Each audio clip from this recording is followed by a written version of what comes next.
All right, so Kingpin quarterfinals had ended. Amazing production.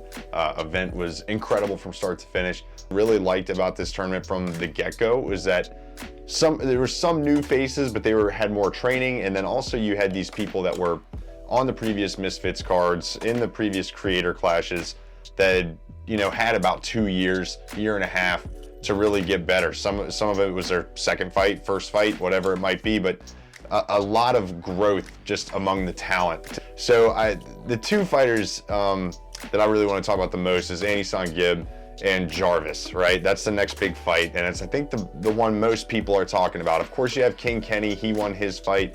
It was expected he would win. My mate Nate didn't look so great. Didn't mean for that to rhyme, but he just didn't really look that great. It's clear that Kenny has made leaps and bounds. He's working with a very professional camp. He's keeping himself very dialed in. So kudos to King Kenny. He looks very ready. Gibb versus Austin McBroom fight. Again, Gibb is someone who has made a ton of off-camera progress. Someone who's like really dedicated themselves to the game.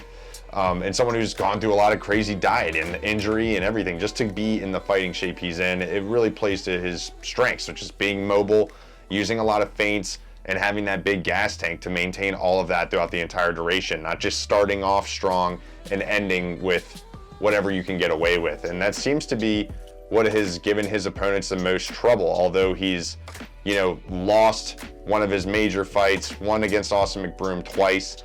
He does have 3 knockouts on his record from his 5 wins. So 6 fight experience with only 1 real loss.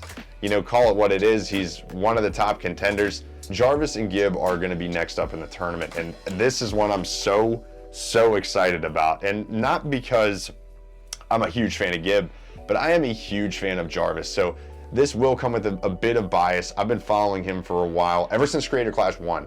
When I saw his very dominant win over Michael Lee. And Creator Clash 1 was a shit show. So anyone who looked remotely good looked phenomenal at the time. And Jarvis's tenacity, his aggression, just no fear at all to get in there and overwhelm his opponent, who I think he obviously had just gotten in the head of, the moment was way too big for him. He had no idea what he was doing. To go 18 months in a Mayweather gym to the display we saw against Tom Zanetti, granted, Tom is a brawler. Tom likes to brawl, he likes to throw wild, and he gasses out very quickly. Would I want Tom on my side in a bar fight?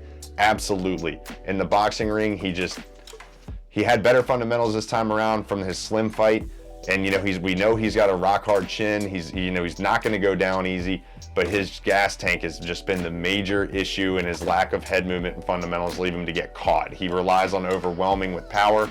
And his fight with Jarvis demonstrated he really doesn't have much. Jarvis ate a lot of punches in that fight. And, I've seen a lot of commentary say that it was his strategy and yada yada. I believe it was his strategy to withstand. I think they checked the waters with some of the punches Tom was going to throw, and he was completely fresh. I think they had seen the fight with Slim to know that this guy is not training to go all 5 rounds, and they waited him out. Jarvis avoided a lot of shots landed, but a lot of them were not super clean. And even then, he ate a fair amount of shots. But overall, his composure, his aggression, his fundamentals, everything he's doing looks really great, at least from my eyes. And it looks like he's got a super solid team. And what do you expect from the Mayweather gym? You got Otis in the corner. You're going to look good, and you're going to look like a real fighter. And Jarvis, it's safe to say that you look very much like a real fighter. From your spar with Floyd Mayweather, that video went viral, and everyone has said, Mayweather beats up this guy. I was looking at it like, holy shit, dude. That is just awesome for you. I was very jealous. I'm rooting for Jarvis because I feel like he definitely wants this long term. I don't think he starts this young and commits this hard to something. He just wants to stay in an influencer realm, maybe for money, but that would be it. I think Jarvis has something to prove here. I think Gibb, albeit does have something to prove, maintain his status, maybe work his way back up to that KSI fight level. What do we see? Do we see Gibb versus Deji in the future? Do we see Gibb versus KSI? Or do we see Jarvis overcome Gibb and move on to a fight with most likely King Kenny? I mean, what do we see? I think either of the matchups that are left are going to be phenomenal.